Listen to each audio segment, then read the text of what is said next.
ও যদি তোমাকে আবার 10-15 দিন পরে মেসেজ করে আবার তোমাকে কল করে সে কিছুদিন তোমার সাথে কথা বলবে, আবার সে তোমার লাইফ থেকে চলে যাবে, তোমাকে মাঝপথে ঝুলিয়ে রেখে দিবে। মানুষ যখন হঠাৎ করেই তোমাকে মেসেজ করা বন্ধ করে দেয়, তোমাকে ফোন করা বন্ধ করে দেয়, সে তোমার লাইফ থেকে বেরিয়ে যায়, চলে যায়, তখন তুমি খুব কষ্ট পাও। তুমি বারংবার জিজ্ঞেস করো যে কেন এমন হলো, কি করেছি আমি, কেন এরকম হলো, আমি কষ্ট পাচ্ছি কেন। দেখো, কষ্ট পাওয়াটা খুবই স্বাভাবিক, কিন্তু আমি বলি কি যে এটা তোমার ভালোর জন্য হয়েছে। কেন ভালোর জন্য হয়েছে এই বিষয়ে আজকে আমরা ডিসকাশন করব। তো অবশ্যই ভিডিওটাকে এন্ড অবধি দেখো। আর একটা ছোট রিকোয়েস্ট, চ্যানেলটাকে সাবস্ক্রাইব করে দাও, আর ভিডিওটি ভালো লাগলে অবশ্যই ভিডিওটাকে লাইক করে দাও। তো চলো আর সময় নষ্ট না করে আজকের এই টপিকটা শুরু করা যাক। একটা মানুষ যখন তোমাকে হঠাৎ করে মেসেজ করা বন্ধ করে দেয়, কল করা বন্ধ করে দেয়, তোমার সাথে কথা বলা বন্ধ করে দেয়, তখন তোমার খুব কষ্ট হয়। কষ্ট হওয়াটা খুব স্বাভাবিক, আর কষ্ট যার হয় সেই জানে।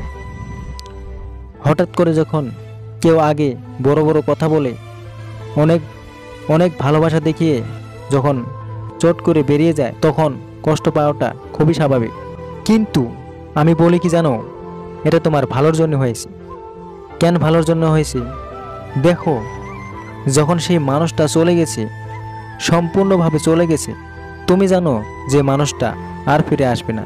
তোমার কোনো আশা নাই, আর কোনো আশা নাই বলে তুমি আজকে তো কষ্ট পাচ্ছ, কিন্তু আস্তে আস্তে তুমি কষ্ট থেকে বেরিয়ে আসবে। দেখো, আমরা সবাই জানি যে কষ্ট তোমার লাইফে সারা জীবন থাকবে না। দেখো, তোমার কোনো আশাই নাই যে মানুষটা আর ফিরে আসবে। তো দেখো, এবার তুমি আস্তে আস্তে মরে যাবে।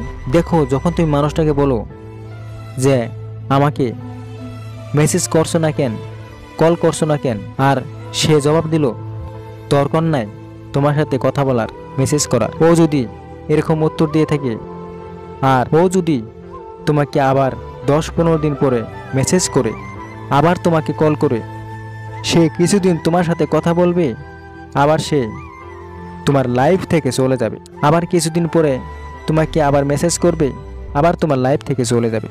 দেখো, এগুলো মানুষ তোমাকে মাঝপথে ঝুলিয়ে রেখে দিবে, এতে কষ্টটা তুমি পাবে, তুমি এখান থেকে বেরোতে পারবে না।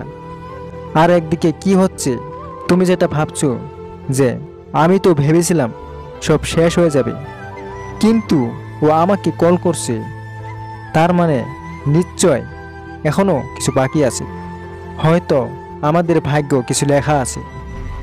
এরকম নানা রকম জিনিস আমরা ভাবি, আর শেষমেশে আমরাই লাঠিটা খাই।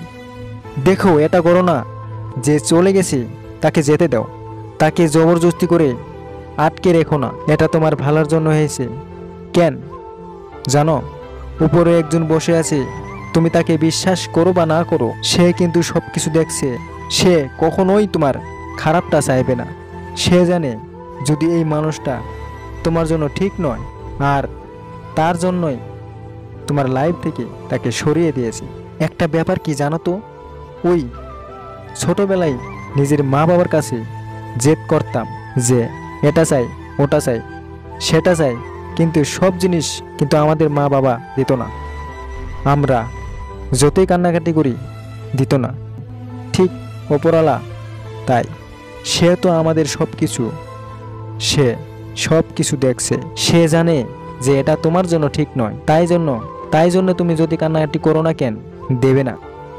তাই যেটা হয় তোমার ভালোর জন্য হয়, পরে দেখবে যে যেটা হয়েছে ভালোর জন্য হয়েছে।